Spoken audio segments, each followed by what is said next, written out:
সুপ্রিয় শিক্ষার্থী বন্ধুরা, আসসালামু আলাইকুম। প্রথমে আমি শামীম স্যারের পক্ষ থেকে সবাইকে স্বাগত। আজ ষষ্ঠ শ্রেণীর গণিত বইয়ের 15-16 পৃষ্ঠার সমাধান দেওয়া হলো। তো 15 পৃষ্ঠার প্রথমে আছে উদাহরণ 8। উদাহরণ 8-এ কি আছে যে কোন বৃহত্তম সংখ্যা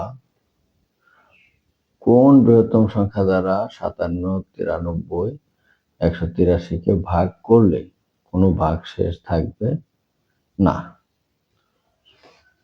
তাহলে এখানে কোন বৃহত্তম সংখ্যা দ্বারা এতকে ভাগ করলে ভাগশেষ থাকবে না? তাহলে নির্ণয় বৃহত্তম সংখ্যাটি হবে কত? 57, 93, 183 এর গসাগু। তাহলে আমরা গসাগু বের করব। আর গসাগুটা আমরা ইউক্লিডীয় পদ্ধতিতেও বের করতে পারি। তাহলে এখানে গুণনীয়কের সাহায্যে বের করছে। 57 এর গুণনীয়ক গুলো কত? 3, 19। আবার 93-কে 3, 31। আবার 183-কে 3, 61। এভাবে ভাগ করা যায়। তো তিনটা গুণিতক গুলোর মধ্যে 3 আছে সব জায়গায়। সো এখানে 3 হচ্ছে গসাগু। এখন উদাহরণ 9। উদাহরণ 9-এ কি আছে যে কোন ক্ষুদ্রতম সংখ্যার সাথে 5 যোগ করলে যোগফল 16, 24, 32 দিয়ে নিঃশেষে বিভাজ্য হবে। তাহলে নির্ণয় বৃহত্তম সংখ্যাটি হবে 16, 24, 32 এর লসাগু থেকে 5 কম। তাহলে আমাদের প্রথমে সম্পূর্ণ তিনটা সংখ্যারই লসাগু বের করতে হবে। তিনটা সংখ্যার লসাগু বের করে তার থেকে 5 বিয়োগ দিলে আমাদের নির্ণয় উত্তর চলে আসবে। তাহলে আমরা দেখি এই সংখ্যাগুলোর লসাগু। প্রথমে সংখ্যা উঠে আসে এভাবে টান দিলাম, পরে 2 দিয়ে যায়, 2 দিয়ে এটা 8, এটা 12, এটা 16। আবার এই সংখ্যাগুলোকে আবার 2 দিয়ে যায়, 2 দিয়ে 8-এর ভাগ করলে কত? 4 বা 6, 8। আবার এগুলোকে 2 দিয়ে ভাগ করলে 2, 3, 4। আবার এগুলোকে 2 দিয়ে ভাগ করলে 1, 3-এ যায় না, 3-এ 3, আর 4-এ যায় 2। তাহলে আমাদের লাস্টে যে সংখ্যাগুলো থাকলো এখান দিয়ে এই সবটি সংখ্যা গুণফল। সবটি সংখ্যা গুণ করলে আমাদের এখানে আসে হচ্ছে 96, এবং 96 থেকে এই যে অবশিষ্ট 5 থাকে নিঃশেষে ভাগ করলে 5 যোগ করলে যে এই 5টা কি করতে হবে? বিয়োগ করতে হবে। এই যে 96 থেকে 5 বিয়োগ করলে 91। নির্ণয় উত্তর 91। এবার দেখবো আমরা উদাহরণ 10। 10 নম্বর উদাহরণে 3টা ঝুড়ি আছে। প্রথম ঝুড়িতে 159টি আম, দ্বিতীয় ঝুড়িতে 227টা, তৃতীয় ঝুড়িতে 401টি লিচু আছে। এখন ক নম্বরের প্রশ্ন বলছে 159টির গুণনীয়কগুলো নির্ণয় করে মৌলিক গুণনীয়কগুলো আলাদা করো। তাহলে গুণনীয়ক নির্ণয় করে মৌলিক গুণনীয়কগুলো আলাদা করতে বলছে। তাহলে আমরা 159কে এভাবে লিখতে পারি 1 গুণ 159। আবার 3 দিয়ে ভাগ দিলে 53 হয়, তাহলে 3 গুণ 53। এভাবে ভাঙানোর পর গুণনীয়কগুলো কত হলো? 1, 3, 53, 159। এই এদের মধ্যে মৌলিক সংখ্যা কি কি আছে? 2টা আছে, একটা হলো 3 আর একটা হলো 5।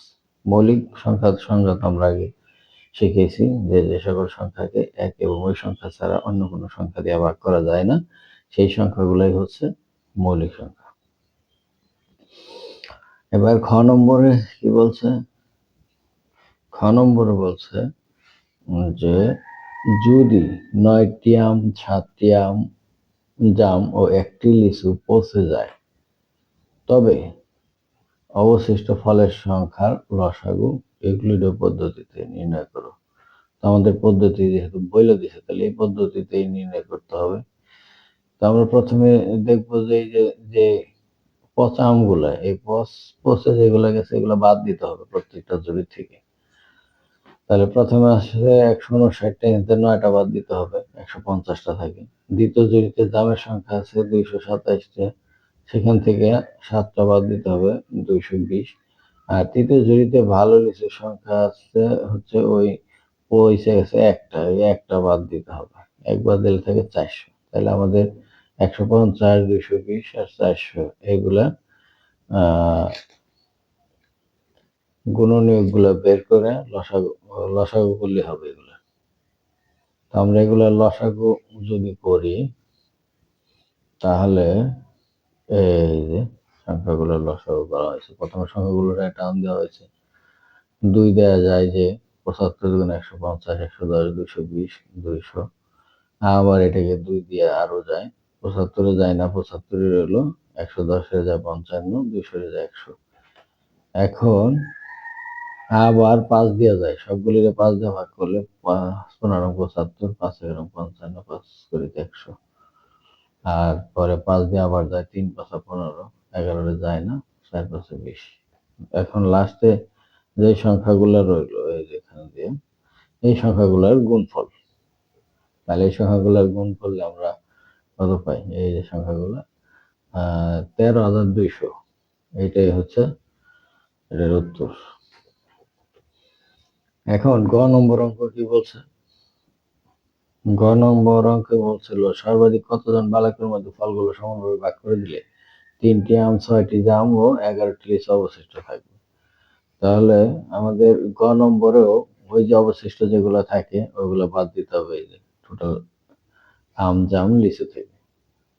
তো এগুলো যদি বাদ দেয় থাকে আমাদের এখানে 156, 221, 390, এগুলার গসাগুই হবে নির্ণয় উত্তর। আমরা ইউক্লিডীয় পদ্ধতিতে গসাগু করি। এখানে ইউক্লিডে 156 দ্বারা ভাগ করছে 221, আমরা 391-ও ভাগ করতে পারতাম আগে, সমস্যা হইতো না। এখন 156 দিয়ে ভাগ করছে 221, একবার গেছে, এটা রয়েছে 65 বিয়োগফল, 65 দিয়ে আবার ভাগ করতে হবে 156-কে।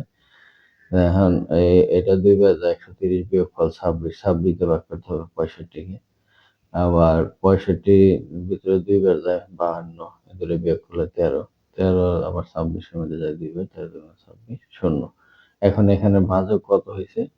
এখানে ভাজক হয়েছে হলো 13, এই 13 দ্বারা ভাগ করতে হবে আবার 390, 13 দ্বারা 390-কে ভাগ করলে 30 বার যায়, তো আমাদের এখানে উত্তর হয় 13। তাহলে এত দ্বারা 156, 221, 390 এর গসাগু হলো 13। এটা নির্ণয় বালকের সংখ্যা 13। এখানে বিকল্প আর একটা পদ্ধতি এখানে দিচ্ছে যে প্রত্যেকটা সংখ্যা মৌলিক গুণনীয়ক বের করছে, মৌলিক গুণনীয়ক, এটারও মৌলিক গুণনীয়ক। তো মৌলিক গুণনীয়ক গুলো বের করার পর সাধারণ মৌলিক গুণনীয়ক হচ্ছে 13, অর্থাৎ তিনটার মধ্যে সাধারণ মৌলিক গুণনীয়ক যেটা বেরোইব সেটাই হচ্ছে গসাগু। তাহলে নির্ণয় বালকের সংখ্যা 13 জন।